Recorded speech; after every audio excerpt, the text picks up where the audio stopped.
All right, so another thing that was said at the Board of Education was students would be harmed if they're outed.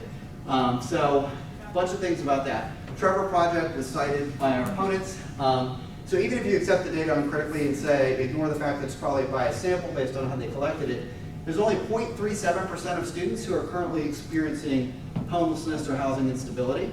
There was no analysis to really show how many of those 13 to 18-year-old kids actually were kicked out of the house. And it was defined, homelessness was defined as a period away from one's home, including moving in with an extended family member. So it depends, there's a lot of questions about that study. And again, if you accept it uncritically, it's a very small number. Obviously, every one of those numbers is a really sad situation where someone's homeless, but to say that this is going to occur in large numbers and therefore all parents cannot know if their child expresses a concern about gender at school, that doesn't make sense. We don't get to eliminate all parents' rights just because there's some bad parents out there that might kick out the kids. And then outing is really misleading. We wouldn't refer to outing in terms of, a kid goes and twists their ankle, or they have a cold, or they're depressed, or they're anxious. Any other condition, schools would not refer to that as outing. People would not refer that to outing. But here we have a diagnosable mental condition, and it's called outing. Well, you're really outing a 5-year-old if they're confused about their gender? That doesn't make a lot of sense. But that's the age we're dealing with. Typically, these kids, the most common presentation historically has been the younger group. Now it's shifted to teenagers, but it's the same idea that outing is really misleading, and schools do need to tell parents to make sure that their child gets the appropriate care. Bad parents find excuses. If a parent's going to abuse their child, they're going to find a reason, whether it's mental illness, alcoholism, no reason at all. Parents that are mistreating kids are not doing it for rational reasons. It's more about a problem with the parent than the LGBTQ status. And also, the parents of the kids that are the teenage girls, largely, she found that 85.9% of the parents of the kids, largely girls, that are experiencing this phenomenon, it's not a clinical diagnosis, but a phenomenon called rapid onset gender dysphoria. They support gay marriage. 88% believe transgender people should have the same rights and protections as others. This is largely a progressive group. So the point of that is, if you have this idea that there's these very super conservative people that are going to kick out their trans kids, that's not really fitting with the data at all. Most of the parents are very supportive of gay and transgender people, but often they don't think that's the right choice for their kids because they've looked at the science, they've looked at the data, they understand that this is a different phenomenon that usually is often transient. All right, next slide. Let's see here. All right, and then students know their authentic selves. So can we really say that at age 5 and 7 and 10 and even 13 and 14? I mean, this has been the argument that's been made. Well, by some board of education members, I trust that kids know their authentic selves. Well, okay, so when a child, an adolescent girl, comes out as bisexual, and the next month they come out as transgender, and then they're back to, then they go to non-binary, these identities commonly change, right? They're really exploring their identity. They're going through a process of identity formation, which is totally fine. It's totally appropriate. They're teenagers. What else are they going to do? They're supposed to go and explore their identity. But to say that that it's a settled identity as soon as they say it, that's actually how the current policy deals with it. They actually define it, and I'll get to the language in a minute. They actually define this as an innate, unchangeable identity. But the data that Dr. Gooden presented says that's not the case at all. Very often, this changes. So again, it's an authentic identity until it's not. They go through a series of identities, and then there are other conditions that Dr. Gooden discussed at length, and I don't think I need to go through those. So we can go to the next slide. All right, and then the idea that gender identity is empirically validated. That doesn't mean that people don't experience different gender identities. That's a way that folks will use to describe their experience of gender identity. They'll say, oh, I'm a boy, but I feel like I'm a girl. It's my gender identity.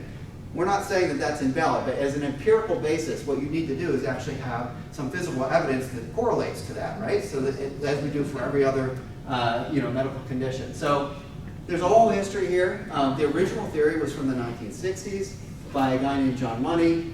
He was actually famously proven wrong when he had a boy that was, twin boys that were one of whom was castrated, and he told the parents, we'll just raise him as a girl. That didn't work. He obviously this was not an era where we were treating kids with hormones, so he developed naturally into a boy and wanted to boy, but his parents were telling him he was a girl, and eventually the parents admitted to him that he actually was a boy, and he felt much better. But unfortunately, he did reclaim his birth sex, but committed suicide later. And then there's three camps and the contradictory modern theory. So they've taken that idea, that disproven original theory, and there's several different versions of it now in current thinking. So there's actually no settled definition. There's an essentialist camp that says everyone has an internal sense of gender identity. There's no agreement whether there's two genders, 112. The BBC published an article saying that there are 112, or as many as there are people in the world. Everybody has a different gender identity. So that's one camp. Then there's the performance camp by Judith Butler. She's out of Johns Hopkins. And she is an advocate of postmodern queer theory. And this is another way of conceptualizing gender identity. And it says it's something we choose to perform. So think about that. It's either essential, innate, and you don't choose it, or you perform it. You get to choose it. These are completely contradictory ideas here. And then you have the gender critical, or what some of us like to call body affirming view, which says most of us don't have an internal sense of gender identity. Most of us weren't even thinking about this. And it's not something that's separate from our physical body, and we don't subscribe to that.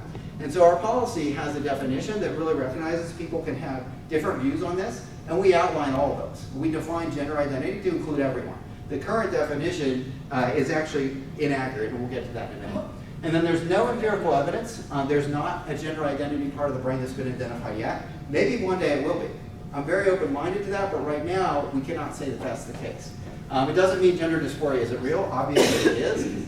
Just that the science, we don't have data to do that. What the evidence suggests right now with regard to brain scans is this is actually more likely to be correlated to homosexuality or bisexuality than being transgender. That's what the brain scans are showing at this point. All right, next slide.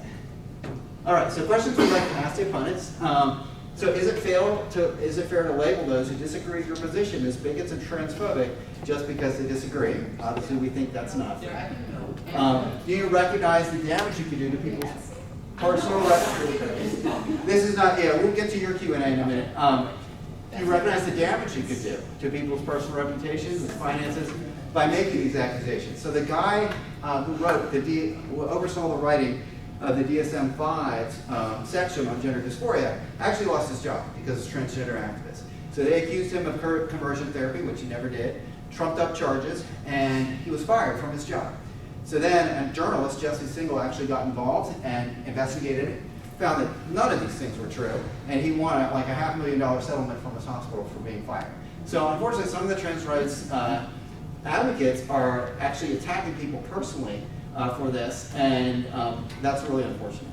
So, are you willing to commit yourselves to a free and fair debate without name calling? I hope so. Next slide. All right, so, does the fact for parents' rights that some parents will mistreat their kids justify taking away the rights of all parents? In other words, if someone, talk about driver's license, some people should lose their driver's license, right? They cause harm, but should everyone? Just because some people do the wrong thing. So if you disagree with us, what are your ideas for changing the current policy, right, to guarantee parental rights in a way that's consistent with literally 100 years, over 100 years of Supreme Court decisions that says you cannot keep secrets from parents. You cannot take away parents' rights to raise their children and deal with their mental health and physical health issues, and the Fourth Amendment right to due process. So if you have a solution to that, we're open. But we think our policy presents a reasonable solution. And then for parents who want their child's preferred name or pronouns to be used at school, that's great. Our policy allows that. But how would you feel if the current policy secretly required staff to use your child's birth name and pronouns against your will, violating your rights? So just think about if the situation was reversed. Do you think your rights are actually being violated in that case? We think so. So what's good for the goose is good for the gander. Either we are consistent and we say parents get to choose, or we're going to have to pick one side over the other. We're not picking one side over the other. We're saying parents get to pick. Use my child's birth name, use my child's preferred pronouns. Parents get to decide. All right, next one. All right, so I think we've been over this already. The science questions, there's about a 4,500% increase in transgender identifying girls. If it's not due to social contagion and it's due to greater social acceptance, then why don't other age groups have the large increase? Right? Why? I mean, if it's true that there are these large numbers of men and women that are just waiting for social acceptance to become the other gender, why is it only largely in teenage girls? It doesn't make a lot of sense. Can you explain why most of the students are girls? It used to only be young boys. So why? Why is it affecting girls specifically? And then if you, why do you think that affirmative care should be the first approach? So we're not saying it can't ever be used. If you want to ultimately medicalize as an adult, sure. But like, why would we go down social transition and medicalization rather than doing a least invasive approach first, which is what we do for everything else, right? So you go to the doctor and your knee's hurting, we don't give you ACL surgery, we give you ice first, right? We go and examine it. So we do the things that are going to cause the least amount of harm first. So why is it necessary to use the most invasive approach first? It's a fair question. All right, next one. All right, so now we'll get into the detailed policy.